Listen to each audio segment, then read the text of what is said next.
Copa del রের ফাইনালে মুখোমুখি হবে বার্সেলোনা এবং রিয়াল মাদ্রিদ। বর্তমানে বাজে সময়ের মধ্যে দিয়ে যাচ্ছে লস ব্লাঙ্কোসরা। তবে শেষ দুই ম্যাচের জয়ে কিছুটা হলেও আত্মবিশ্বাসী কার্লো আনচেলত্তির শিষ্যরা। অন্যদিকে বার্সেলোনা রয়েছে দুর্দান্ত ছন্দে। একের পরে এক জয় হান্সি ফ্লিকের শিষ্যরা পার করছে সকল বাধা। লা লিগের শিরোপা জয় অনেকটাই নিশ্চিত করে ফেলেছে কাতালান এই ক্লাবটি। আর চ্যাম্পিয়ন্স লিগে রয়েছে ফাইনালের দৌড়ে।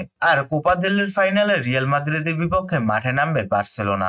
আর্সেনালের কাছে হেরে চ্যাম্পিয়ন্স লিগ থেকে আগেই বিদায় নিয়েছে রিয়াল মাদ্রিদ। আর লা লিগার শিরোপা জয় এখন অনেকটাই কঠিন হয়ে দাঁড়িয়েছে লস ব্লাঙ্কোসদের জন্য। তাই হয়তো মাদ্রিদ চাইবে অন্তত একটি ট্রফি হলেও নিজেদের ঘরে তুলতে। আর তার জন্য কোপা দেল রের ফাইনাল লস ব্লাঙ্কোসদের জন্য হতে পারে সব থেকে বড় সুযোগ। অপরদিকে বার্সেলোনার কাছে আছে ট্রেবল জয়ের সব থেকে বড় সুযোগ, যার শুরুটা হতে পারে কোপা দেল রের ট্রফিটা নিজেদের ঘরে তুলে। শেষবার কাতালানরা ট্রেবল জয়ের স্বাদ গ্রহণ করেছিল এক দশক আগে। শেষবার 2014-15 মৌসুমে বার্সেলোনা ঘরে তুলেছিল 3টি ট্রফি। তাই বার্সেলোনা চাইবে না এইরকম সুযোগ হাতছাড়া করতে। কারা জয়ী হবে কোপা দেল রের ফাইনালে, বার্সেলোনা নাকি রিয়াল মাদ্রিদ? রিয়াল মাদ্রিদ কি পারবে একটি ট্রফি ঘরে তুলতে, নাকি কোপা দেল রের ট্রফি নিজেদের ঘরে তুলে ট্রেবল জয়ের দিকে আরো এক ধাপ এগিয়ে যাবে বার্সেলোনা?